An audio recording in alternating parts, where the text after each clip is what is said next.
Okay, hello. The purpose of this video is to do two major things. So the first thing I want to do is I want to talk about Outward Definitive Edition, um, which is a survival role-playing game.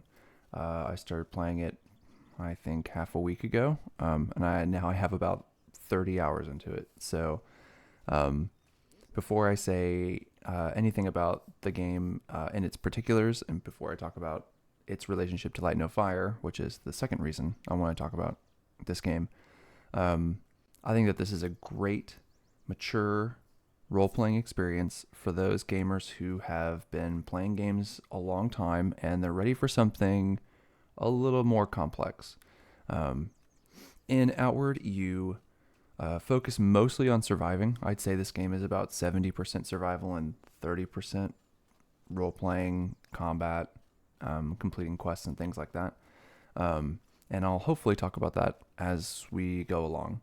Um, there is a story to this game. I think it's quite in the background. It kind of exists more as a tone or as a field of inquiry. It is not really the thing that you're primarily set out to do, although I would imagine that there is some kind of lore going on that people could dive into. But really, first and foremost, your interactions with your character and your experiences in the world are front and center, which I think Light No Fire will also be doing, truth be told. So, what are some of the things I like about Outward Definitive Edition? Are some things that I'll be showing here in front of you with two videos. This one runs about 36 minutes, and the other one runs about 20 to 30 minutes. So in total, about an hour. And they're both part of a single adventure, I would say. And the reason why I'm showing this particular part, I've done a lot of gameplay in single player and co-op. I've been playing with a mod that allows you to play with more than two people. In the vanilla game, you can only do co-op with two people. But we have expanded that, and I think that is the way to go. I think the co-op experience is hard to beat. It is one of those great cooperative experiences that, even though I don't really do tabletop role playing, I think it garners a little bit of that attention. As it's a way to get that role playing experience through a video game.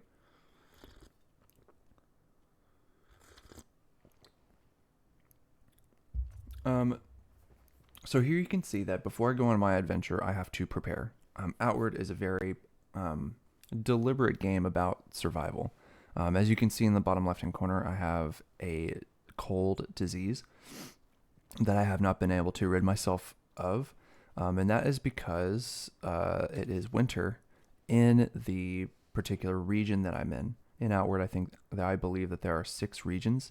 When the game was released in 2019, I don't think there were that many, but over time, Outward has expanded with different DLCs. I think there's 2, and so Definitive Edition came out in 2022. And so I would say that this game is a very robust game. I bought it on sale in the winter sale for $8, and other people have it for $8, which I think is, and so my friends and I were able to play it together, and that has been a very rewarding experience. And for $8, I would say that this is an incredibly robust experience. I've only been really interacting in the first 2 major regions so far, and that's with 30 hours with 2 characters. So hopefully that can kind of sink in as to just how much is going on in this game. I'm preparing because there are survival elements. There's hunger, there's thirst, there's sleep. And along the way, when you travel to different regions, that takes time. Um, I have this leather outfit now instead of the old outfit that I was wearing because it provides cold weather defense, enough cold weather defense for me to get through this first region, right? Um, we can talk about the presentation as I'm walking through here. The graphical presentation of Outward, people have said, is not great, but I think it's rather beautiful in its own way. I think the way that the trees move, I think the way that the snow is falling, I think some of the differences of seasons, there are seasons in this game, are breathtaking, and you'll get to see that firsthand as we go on this adventure. I will say that in this adventure, I'm going to be spoiling some things from, I guess, some early game content, like some early game items that you may get and some early game plot developments. So if you're not interested in that, you may want to skip this. I do have a sword on my hand, but throughout this video, you're not going to see me engage in combat at all. And the reason for that is because one of the difficult things in Outward to figure out is how to acquire money. In Outward, there are no experience points per se. There's no grinding. There's no set of skills that you're gaining, like in a Bethesda game or in just in a typical role-playing game, so as to progress your character. Instead, there's silver that you can acquire, and then you can use that silver to purchase skills. And these skills are scattered throughout the world, which means you're going to have to go out to these trainers to earn or purchase those skills. So one of the difficult things about Outward at the beginning is how to earn money. And there are a couple ways you can do it. You can go into combat with people. You can go out in the world and gather things. You can craft things. And so all of that contributes. But one of the things I noticed when I was looking at the quests, when I was researching this game online, is that there are quests that are about taking a ledger to a different town. And the reward that you get is a ruby or a sapphire or an emerald. And these are worth between 60 and 90 silver, which in my mind is pretty decent. So in order to do that, you have to carry, you don't have to carry actually. It's just, it's a quest log. It's not in your inventory, but you are carrying this information from one region to the next. And so I thought that would be an interesting idea because they're repeatable quests, and the way that the quests are so designed, it creates almost a loop where you could do these regions and go from region to region and drop off these ledgers. And then by the end, you would go back to the first town, Cierzo, and you would do the whole process again. And in that sense, it's repeatable, so you could just keep doing that over and over again as a courier, as a way to acquire money. And I thought it would be a great idea to show you a little bit of the world by doing these travel quests. But as you'll see, my character is going to be pulled up short and is going to have to make adjustments as we go along the way, which I think is a sign of a great role-playing experience, right? It was never going to be as simple as I thought it was going to be.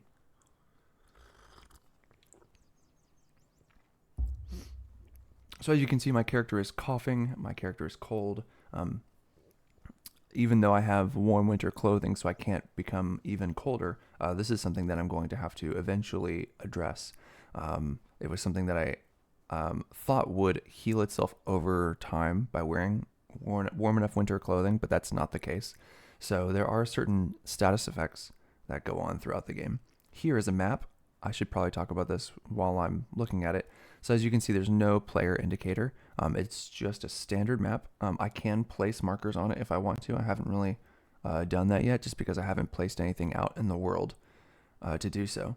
The original premise or the synopsis of the game so far is that you have a blood price on your head, and you have a home in the first town, Cierzo, but you can lose it in 5 days if you don't pay off the debt of 150 silver. Because there are things that your character does or is responsible for that you have to take responsibility for. And luckily, I have paid off that debt. So I'm able to sleep there. So I usually go out and I adventure, and then I come back to the town. But I can imagine that if you were to lose the lighthouse, you can buy it back for 300 silver later. So even still, that would be a difficult proposition. So you may find yourself sleeping in the inn, or if that's too expensive, sleeping out in the world, using tents, using bedrolls, trying to find a safe place to sleep.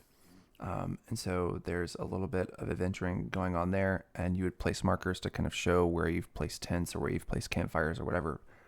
But in this particular context, I have not done yet because I still have my house. I'm making my way southeast towards Enmerkar Forest because that's the first destination that I have to arrive at. One of the biggest differences that we'll talk about later is that This is not a procedurally generated world. This is all handcrafted. And so one of the benefits of that is that the game Outward can decide sightlines. And so as I'm maneuvering through the world, you can kind of see things in the distance that would pique a player's interest for the future, right? In narrative, in fiction, we would call this foreshadowing. In a game, it's called, ooh, I see that, and I want to check that out later.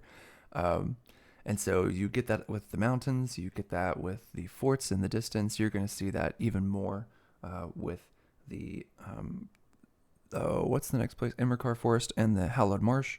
Those are the 3 locations that we're going to be going to in this video. So what are some of I've talked about some of the immediate stuff with Outward. What are some other things about it that make it idiosyncratic? Because I think push comes to shove.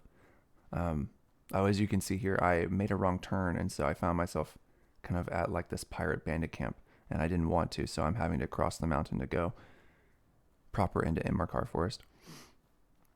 So as you can see, with a journey, there's going to be little side adventures and little friction and texture that qualifies the adventure with a little bit of its own language. And Outward's pretty good about creating idiosyncrasies. So another thing to talk about that is its own original idea is the backpack. So in the game, you have this backpack that you're wearing, and that contains all of your stuff. You can have smaller backpacks that carry less and larger backpacks that carry more. One of the difficult things about wearing a backpack is that when you're in combat, it slows you down.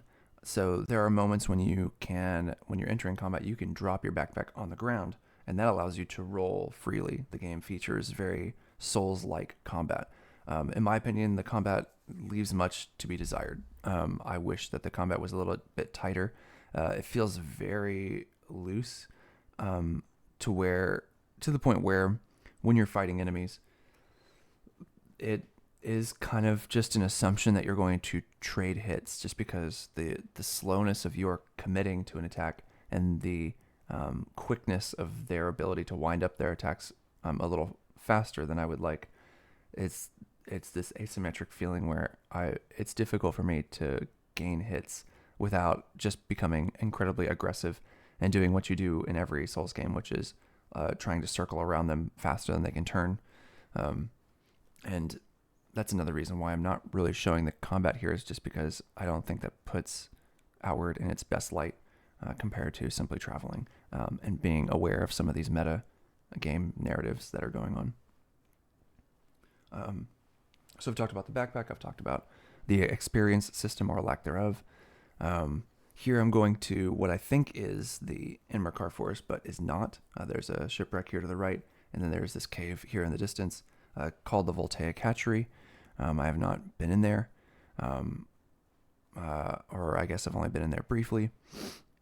I think that all of these things that I'm doing are part of the adventure.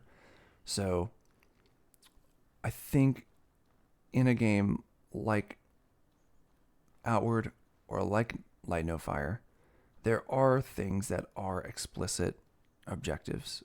Go here, do this. And I have, in this game, it creates a tableau that I can choose. I'm running from a praying mantis here. I'm not sure if they're called a praying mantis, but we call them that. They can shoot electricity, so here I'm dodging it. So, one of the questions is, how do you create goals in this game? And so I think the survival mechanics and the role-playing mechanics of building a character that you want, you are creating goals that exist outside of the quest line. So right now in the quest line, I'm at kind of a plateau where there are no things that are pressuring me to keep going. There are several factions that I can go into, but once I do that, I have sort of committed to a timeline. And those timelines can have success and failure rates. And that means that I had better be prepared before going into these faction quests to be able to do them at their particular time. And some of these faction quests are so disastrous that whole towns can be destroyed if I don't attend to it correctly. So, in that sense, right now I'm kind of in that free-floating space where I can travel to any region and I can create a character as I see fit, which won't happen again for some time.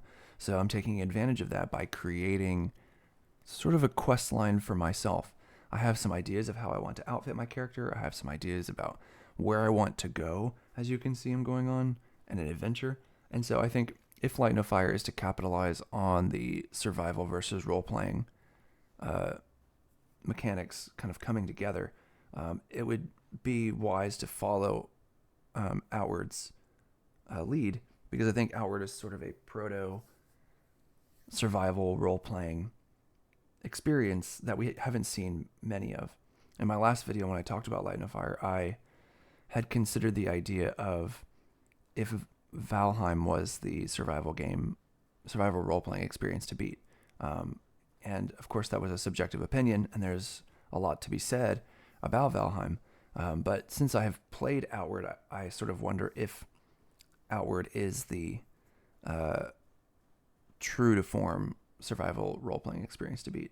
And one of the obvious differences between what Outward is doing and what Valheim is doing is the procedural generation.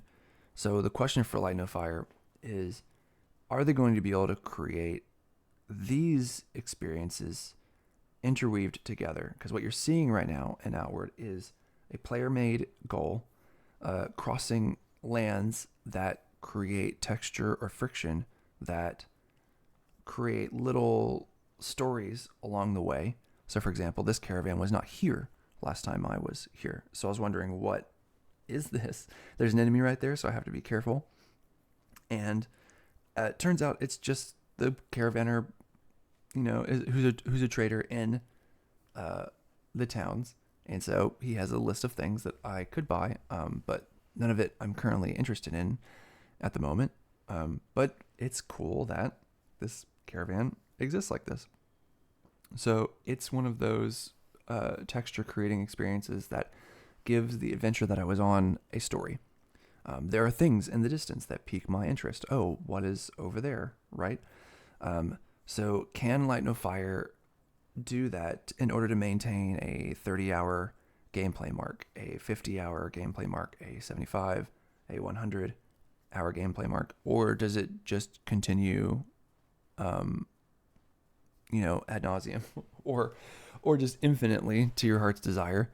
If you don't find that nauseous, if you find that enjoyable, like, what is it going to take for Light No Fire to engender that repetitious, set a goal, get distracted, go there, right? It's the whole Skyrim Elder Scrolls thing done over and over and over again. And I think Outward does it beautifully, and you'll see more reasons for that as we go along. And because of Light No Fire's unboundedness, I think it will be a little harder for that game to maintain that. And then with the procedural generation as well, I think there is going to be some cutoff point where you are going to encounter a repetitious moment, either in the story or in the game play, the content, that is going to kind of end the magic, I guess. And the question is, when is that going to happen? Now, for No Man's Sky, that was relatively quick. I think if you were unlucky enough to get two planets side by side that were extremely similar, I think that diffusion of those repetitive elements onto the planet, seeing those both simultaneously, or right after another, I think that would have been difficult to perceive. So here I am, I'm going through Immercar Forest, and it has a very different vibe than where I just was. There are clear seasons and there are foggy seasons here in Immercar Forest. My cold has gotten into an acute cold, which will affect my stamina regeneration. So it's something that I'm realizing that I have to address. So one of the great things about Outward is that it communicates to you through,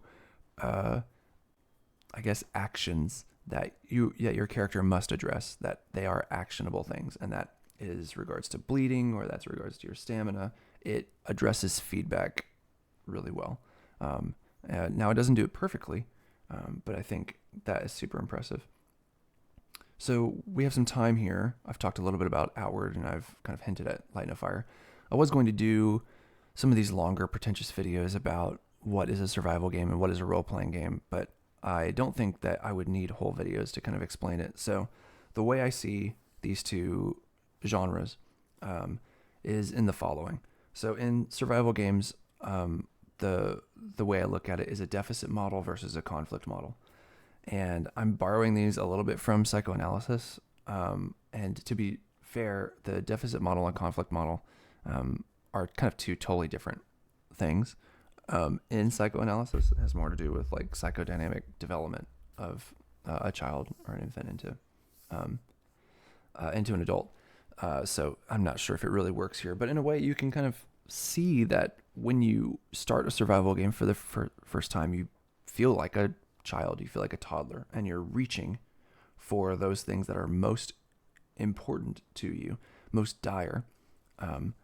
And so I use the deficit versus conflict model because I think it helps to differentiate between games. So with games that are heavily focused on the deficit model, you get something like Valheim, where in order to even survive the different biomes, you have to comport yourself and adapt to these scenarios by acquiring things.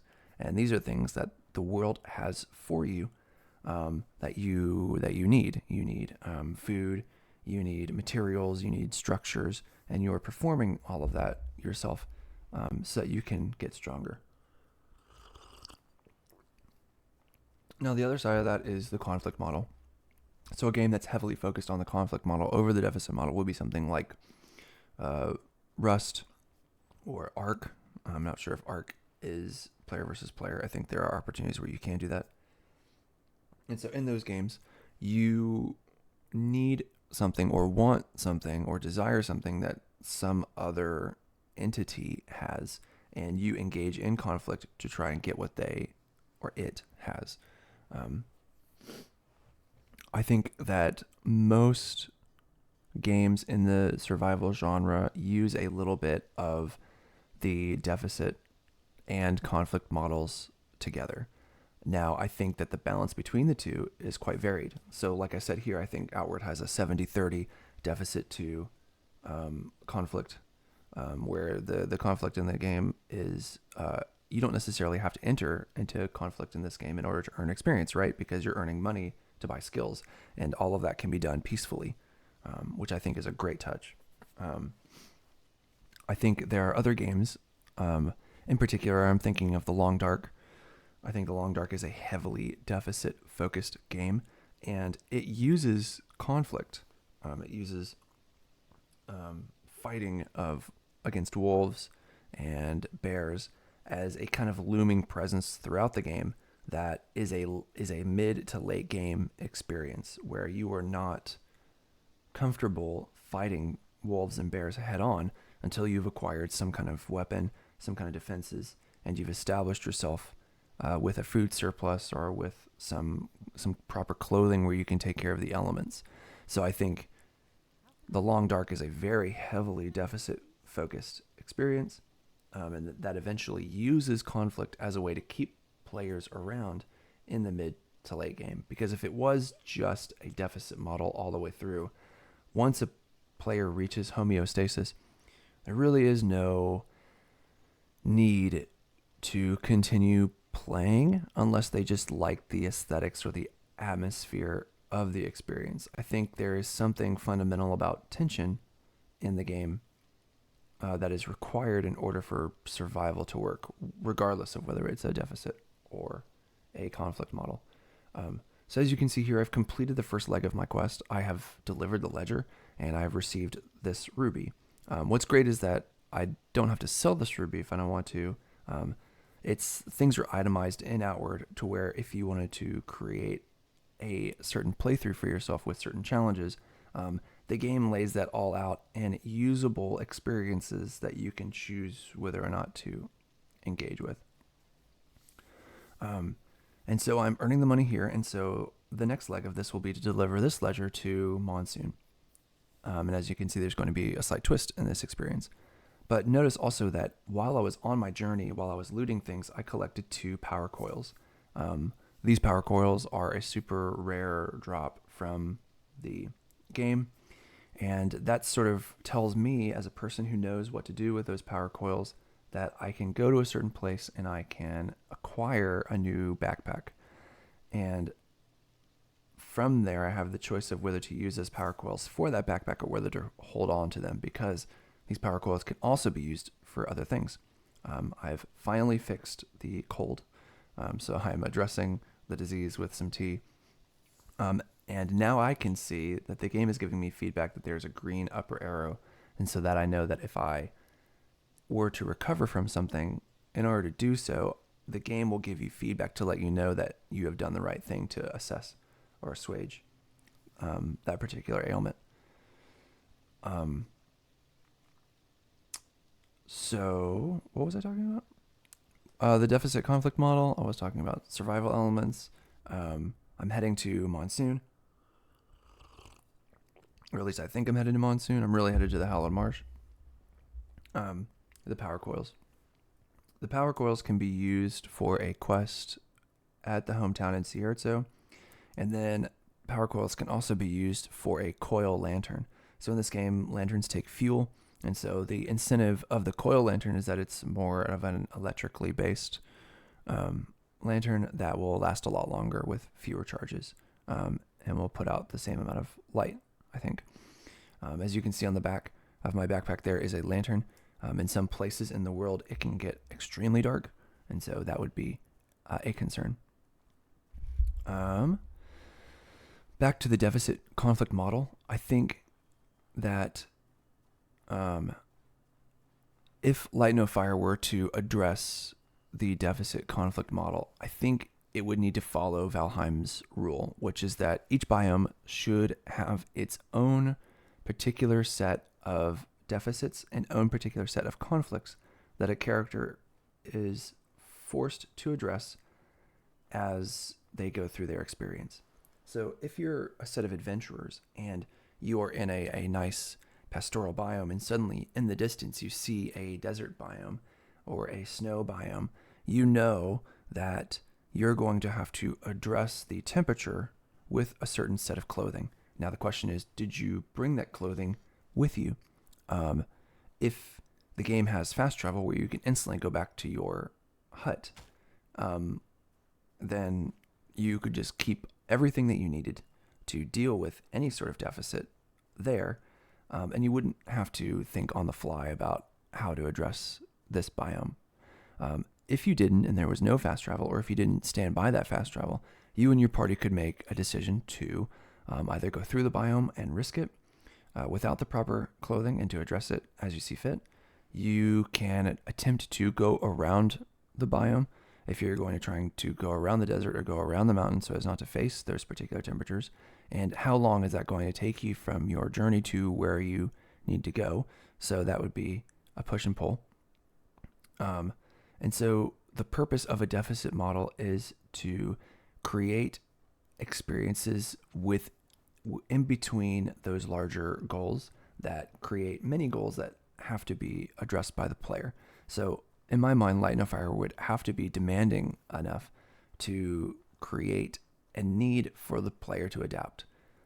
As you can see, I've entered the Hallowed Marsh, and I'm panicking right now because, as you can see, on the right, in the middle, and the left, there are enemies everywhere, and it seems like this place is just a crazy nonsense place. So this is my first time in Hallowed Marsh, and I'm trying to find a way through it, and I'm running into some difficulties, as you can see.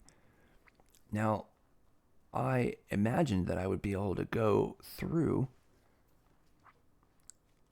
this particular biome, and I wouldn't have a problem. As you can see here, I'm panicking, so I'm drinking some water. Water offers stamina regeneration, so if I do get into combat, I can run, I can sprint, and I can have some more stamina to work with because my stamina will be recharging a little faster. Here I'm confused because I'm trying to get to Monsoon, the city, and I'm running into some problems. I'm pulled up short. So like, as you can see here, I would like to get across this bridge, but I cannot. There's no way around, it seems. That ziggurat in the distance seems to be contained, as in it doesn't look like it continues into the next zone. So the question is, how do I get to Monsoon? There's no interact with this. I can't raise this wall. The other direction, which I'm about to check out here, there is a spire, and I'm looking to see what that spire represents. And one of the biggest mistakes that I made is that I thought I was coming from the first area, which would mean that I would be coming from the southwest. But the fact of the matter is, I'm not coming from the southwest. I'm coming from Inmercar Forest, and that means that I'm coming from the southeast. So this is a totally different place to enter on the map, one that I did not think of beforehand. And so now I'm trying to think of how do I get across. And the truth is that if you've played the game before, you know that these shortcuts are not available automatically as of yet. You have to remove these, you have to unlock these. Now, for the shortcut that was behind us with the gate, you actually have to go into that ziggurat and you have to place a jade idol onto a pedestal, and you have to go through a dungeon. In order to do that, you have to fight several creatures. We did this in cooperative play, but as an individual, I have not done that, and with the gear and kind of with the setup that I have, I cannot hope to do that. Here I am at the light bridge, or the light wall, I would say, and I'm thinking like, oh, is there a way around? Can I get around this? And I'm realizing that this is intentional by the developers. I'm not going to be able to get through this, and I don't want to risk going through it for fear of getting hurt or dying. So I have to make an adjustment. So here, in a way, the quest ends. It's, in a way, it could be disappointing. But I think any player who is placed in this position shouldn't really be disappointed. They should be thrilled, right? It's a deliberate deficit placed by the game that encourages the player to make a decision. So am I going to figure out how to do this shortcut right then and there? Or am I going to end my own quest and figure something else out? As you can see, my jerky is rotted. And so I've decided, screw it. Like I'm way out of my depth. I'm going to have to go back.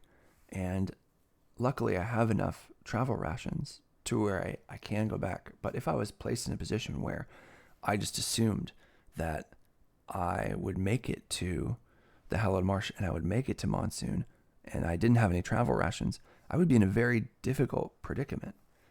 And so Outward is good about not necessarily punishing the player, but just being very deliberate about if you're going to make some choices, those choices have consequences. And that would be a major goal for Light No Fire to do, because as it turns out in this adventure that I'm doing, it has some great ramifications. It creates a dialogue, or it creates an experience for the player that I'm going to remember for the future as a very ideal gaming experience, right? It's not the planned experience that I had in my head of how this would turn out, but nonetheless, it is still a story.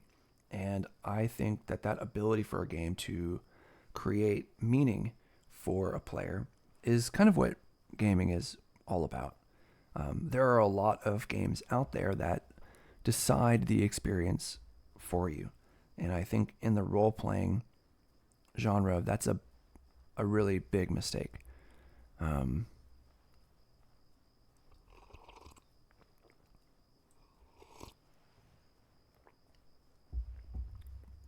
So since we've covered that little tidbit, we can go back to Light No Fire and talk a little bit about the deficit and conflict model. So we've talked about like temperature at a basic level.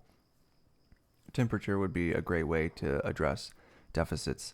But other deficits have to do with like extreme weather events, to where if a character has to find shelter. We could also talk about conflict. So in certain biomes, there may be types of enemies that a character can expect, whether in the daytime or at night, that a character has to address with the conflict model. Do they fight or do they flee? And if they flee, do they have enough stamina? Do they have enough energy to do so? And if they decide to fight, Will they be able to stand the test of time, or can they just stand the test of time? Can they fight the enemy, or can they disable the enemy in some way, like maybe even just slow it down? I don't think that, as much as I love, Hello Games and their innovation, I don't think that the conflict model is going to work very well. I think that conflict will be I don't know, sort of a minor part of this experience compared to the deficit model. I think they'll focus more on that. I think that if they are going to make a game that stands the test of time, I think that the later biomes in the game should be egregiously difficult. And I'm talking like there should be no access to food in these later biomes, and there should only be extremely difficult, possibly fast enemies or possibly large enemies that a character is going to have to face. So these biomes may not even necessarily be something that a typical player would have to face through the course of the main story. These would be kind of extra biomes that those dedicated players who want to experience Light No Fire in its most difficult form could experience. Okay, so that was the end of that first part. In this next video, which I'm going to load up now. Hello, Alan. I'm going to show you the next part. And 25 minutes. So the question is, what do I do? I've clearly failed in my mission to take the ledgers into, what I consider to be the short loop, because there is a long loop where I can go all the way out to the desert. I was not going to do that. So now I remember the earlier details in my head about picking up those power coils. And I thought to myself, well, this adventure doesn't have to end, because along the way I gathered some things that are actionable. And I have decided to go and get that backpack. And I have imagined in my head a character who is able to carry a lot and doesn't do a lot of combat necessarily, but ferries goods from place to place. And I thought to myself, maybe I can unlock this shortcut later, and therefore I can make these travels from place to place. And if I were to get that big backpack, I could carry a change of clothes, basically whatever I needed to make that trek through multiple biomes, so as to earn that money again and again and again, and then to save up for things that I'm interested in, the skills, better equipment, more gear, things that I could support my players in cooperative play with by earning that money. And so here we can start talking about the role-playing aspect. So I think in role-playing, I could use a differing set of two models, like I did with survival with the deficit conflict model. So from what I've seen in role-playing games, and this is a lot harder to pin down just because the history of role-playing games is so much broader. So I think I'm doing the genre a little disservice talking about role-playing in this way. But the way I see it is that a character either goes through trade-offs or they go through progress. And these aren't necessarily diametrically opposed, right? Even Pokemon. Pokemon is a kind of role-playing game in the sense that you're grinding and you're leveling up your Pokemon and you're earning experience, and the goal is to get through the gyms and to get your Pokemon to level 99 if you so desire, and to catch them all. But even though you can catch them all, you're only allowed to have a certain roster or team of a certain amount of Pokemon. And it's obvious why they do that. It's because they want to balance the progress versus the trade-offs. In Pokemon, some Pokemon do better, like fire Pokemon do better against leaf types, and water Pokemon do better against fire. You get the idea. So there are kind of rock, paper, scissors games in role-playing games for a reason. And that's because you want a player to understand the mechanics enough to where they are able to cover their weak spots as well as address their strengths. In role-playing games, we want to express ourselves, so we want to identify with a certain topic. And that topic can be like a story, it can be a narrative, but it can also be the way that you create your character. In games, like when I'm playing cooperatively in Outward, I use a bow. I'm trying to find lighter armor so that I can identify closer to or attach to what I imagine a rogue or archer to be. And the game incentivizes that because it takes a lot of stamina to shoot a bow and to run around and not get hit.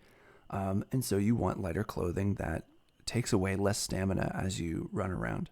So the trick to a role-playing game is to give certain fields that a role player can express themselves into and attach to in a way that differentiates themselves from their fellow players or from the world. Now, trade-offs and progress both work in that direction. I've been playing Outward, but I've also been playing Remnant 2. And if you were to ask me, I think Remnant 2 has been my favorite experience of 2023, even though I think Alan Wake 2 was the best game I played this year. And when I think about what I like so much about Remnant 2, I think that it combines the progress to trade-off loop. Well, not loop, but I guess the progress to trade-off spectrum really well. So the beginning of the game, everything is progress. You're earning trait points, you're getting a huge amount of rings and amulets, and you're leveling up your weapon. And as you do this more and more, as you go through the game with various difficulty levels, you're kind of understanding the mechanics and the nuances of the game. You find yourself in a predicament where you're getting less and less gear, you're getting less and less trait points. Eventually, you stop at 85 trait points if you have the downloadable content. And so you begin to address your character in builds. And there's a loadout system for the game where you can trade out different things. And that asymptotic line of progress to trade-offs begins to hit. So now the game is less just earning progress for the sake of it, of improving your character, and more contingently defining your character based on what conflict you have in front of you. And that's where the game starts to get really interesting. And I feel bad because like only a third of the people who have played Remnant 2 have beat the final boss. And to me, beating the final boss is like where the game begins, right? Because you're going through the game multiple times in Remnant 2, and you're earning all of these trinkets and all of these amulets. And as you get to higher difficulties, what is most enjoyable about the game isn't being good at your one particular role. Like Elden Ring, it kind of changes the conversation to being, do you have a generalized intelligence in the role-playing sphere of this game to be able to do multiple loadouts, multiple roles, and to switch on the fly? Because in later bosses at higher difficulties, there is a distinct problem of maybe your build is not the right one for this boss fight. And so you'll have to change your entire way, the entire way that you play. You're going to have to adapt. And that means changing out all your items, all your trinkets, and then changing your classes to where your behavior has to change. And that is the progress to trade-off, because you know that if you're to fight a certain boss, you need bleed, or you need poison, or you need a certain amount of defense, or you need to use this particular behavior with this character with a long range weapon, or you need something a little bit more close range. And so that's why in the higher difficulties for Remnant 2, it says that you want a fully kitted out, a fully decked out player, because you're going to need those items to switch back and forth to. So in my mind, Remnant 2 is the game to beat when it comes to the movement from progression, just improving a character for its own sake, into trade-offs. Now, why does this exist? I guess power creep might be the way to talk about it, where if you just have a system of progress in a game, eventually a player is going to progress out of all the systems. There's going to be some dominating strategy that will eventually creep up that will dictate how a character plays throughout. And one great example in No Man's Sky is the ship. And I think I talked about this in the previous video, where acquiring and getting a hold of your ship is really enjoyable in those first few minutes because you don't know where your ship is. You have to repair it. The elements may be particularly damaging to your character. It may be permadeath, and if you die, that's it, and you've lost your character forever. But once you have acquired your ship, and once you can call your ship in from anywhere, and once you can get into your ship and all of the environmental damage goes away, that really puts a damper on the progression of the game. Like, everything after that is just cake. It's just more stuff. And I think that if Light No Fire is to create a role-playing experience, they're going to have to figure out a way to address trade-offs in a way that satisfies those long-playing players to acquire all the gadgets and gizmos so that they can address any biome or address any enemy by shifting their behavior rather than just doing the same behavior over and over again that they've done in previous experiences or previous biomes. And I think that's a very difficult proposition, and not a lot of games do it well. I think in particular for role-playing games, I think understanding the purposes of trade-offs has not really been widely disseminated yet. The reasons for that, I'm not sure. I think it's just flat out difficult to do. I think there is a little bit of acquiescence to the idea that I was talking about before with Remnant 2, which is that if only a third of the players beat the final boss, are those trade-offs even seen, right? For all we know, they only see the progress part of it. And so I think a lot of role-playing games, they always start out as difficult, and then bizarrely the game gets easier and easier as you progress, which I have always thought of as the Achilles heel of role-playing games. I think a trade-off system is a great way to continue that tension that we saw in the survival genre and to push it into the role-playing experience, where a player who plays a lot of hours in a role-playing game, and to be fair, out of all the genres that we typically think of as a player spending a lot of time in, wouldn't it be the role-playing experience that would have, on average, more hours?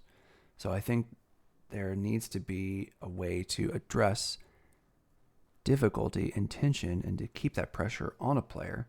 And to do that, I think trade-offs are the way to go. As you can see here, I just think that this whole adventure was great because, as you can see, like right before our eyes, the season of the world has changed, right? It is no longer winter. We are now entering the warmer season. There are 2 seasons in Scherzenes, this beginning place. And like everything that we have just experienced in Outward lends to that feeling of adventure, of survival, of role-playing. And I haven't swung my sword once. And I think that is deeply impressive. All the dynamics of the world, of the changing season, of finding the power coils, of having that actionable intel, of being pulled up short in the experience. What's the term? There's a term in literature where you want that difficulty. I don't remember it. I'll see if I can think about it later. I think Outward does it. I think, to me, that this was an ideal adventure experience, which is crazy because if you've been watching the video, it's just nothing but me running.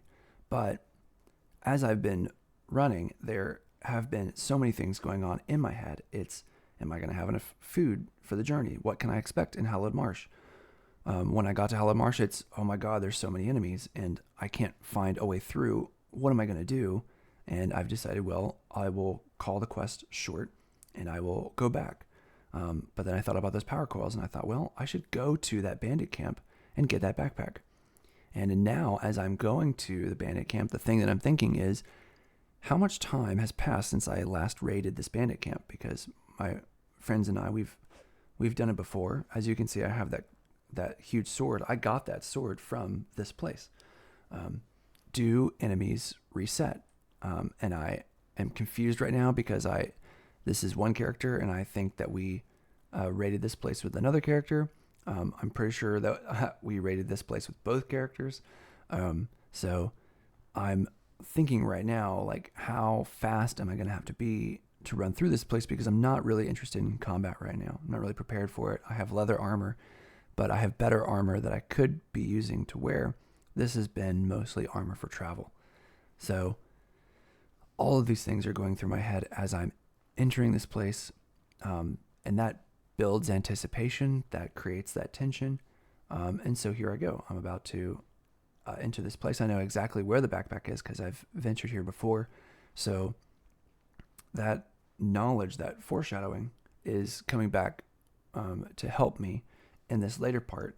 And as you can see, that meaning of creating anticipation and then calling back to it is sort of what narratives do anyway. But those narratives that are created for the reader or for the player, this is something that survival games do implicitly, that a character creates on their own. Here I can definitely hear that enemies are around because I can hear rustling, and that's why I'm looking around. Of course, there's the hyena, so I know, okay, I need to do this real quick or I'm going to die. So I put the power coils in. I take a hit here. I'm running around. I'm trying to like kite this guy away so that I can grab everything that's in here, which I'm doing now. There's the backpack. I've acquired the backpack. I get hit again. Am I going to make it out? Yes, I do.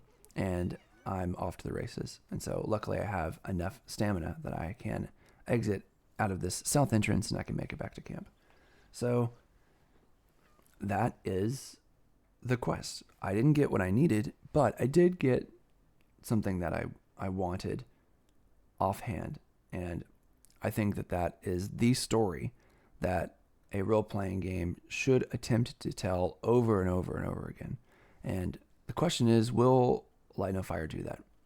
I have played enough Outward now that I think that I have probably ruined myself for the Light No Fire experience, because I think Outward is a hidden gem that manages to address a lot of problems with modern games in a way that I can appreciate.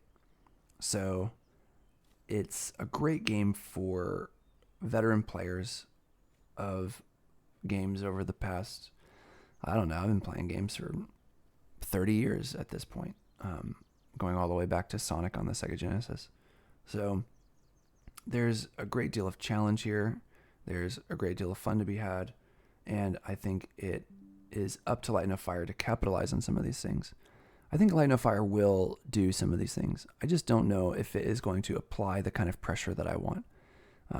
I think it will do these things in a lighter, more expressive sort of way, and not in an intensive, adversarial sort of way, going back to that conflict model. Now it's spring. I have so many new opportunities now that I have this larger backpack, because there isn't really fast travel in this game. You can take a caravan. It costs a lot of money. I like that you can fast travel, but at a high cost. I think that fast travel should always be a late game experience. I'm traveling on the right-hand side of this bridge because there are spikes on the left-hand side, so that was hard-earned knowledge. And I think that is a great feature of role-playing survival video games, is that knowledge is hard-earned. So what can I do to, I guess one of the questions is, if Light No Fire is not going to address that, what can we do? Or what can I do? I would like to try and play Light No Fire in a permadeath way. And I'm not sure if the game is going to facilitate that on its own, like No Man's Sky did with an explicit permadeath mode right off the bat, because I think the permadeath was added later in one of the early patches, or one of the early updates, but still. I would like to have that experience myself, to where if I died, I would just delete that save and I would start again. The reason for that is I think that a permadeath scenario in survival, it raises the dire need of the deficit in the conflict model, and it creates a lot of reward in the progression model, and it creates risk in the trade-off model. And so I think in the survival genre, a permadeath experience is a way to instill good fear into the character. I think for me that will prolong the experience, because whenever I enter a biome, I'm going to be extremely wary and attentive and try and figure out, will this kill my character? Because if it does, that's it. Will I follow through on that? I don't know, because I may find when I join or when I play Light No Fire that the permadeath experience is really beside the point, right? They have touted so much the multiplayer experience that is the death experience or the challenge experience really that necessary? Because maybe the experience will in fact be multiplayer, like how to create structures, how to create towns, how to send messages back and forth to each other. Maybe they'll have some baked in stuff multiplayer wise that will make the individual experience against the elements redundant or unnecessary. If you've made it this far through this video, thank you. I really just want to sing, like at a basic level, I want to sing Outward's praises. I can't wait to play more of it. We have a cooperative experience, and we've been doing that over the past couple days that I think has been very rewarding. In co-op, you have a lot more options available to you. You have a lot more storage space. People can spec themselves into different roles, and you can role play in that way. People can carry different things, so you can be a little bit more nomadic. One person can carry an alchemy kit. Another person can carry a cooking pot. You can carry tents. You can set up tents. Along the way, you can travel together. You can make goals together. Who needs what in order to bolster their character. So in that way, there's a lot of cool stuff to take part in. And I don't think the game is too demanding on hardware. I think it runs on Steam Deck. So I would highly recommend that. And I think more long-winded than me, I think there's a YouTuber called Ratatasker who, I don't know how to spell that, that has a great 25 to 30 minute video on the benefits of Outward, done so in a far more distilled, dense way. So I would definitely recommend checking out that video. It's one of the videos that convinced me to play the game. And I wanted to kind of view this game in its historical development in contrast to Light No Fire as one of those early games that is attempting to be interdisciplinary and to blend genres, which I always love. I always love getting information from an outside place and putting it into an established field in order to create change, in order to be novel, in order to be innovative. And I really like that about Outward. I think it combines the two to create a real sense of adventuring, of going places. And it does so for adult gamers. It sacrifices on the graphical presentation, but I think to its credit, it manages to create a very large and robust game because of it. So thank you for watching. I think I'm done talking now.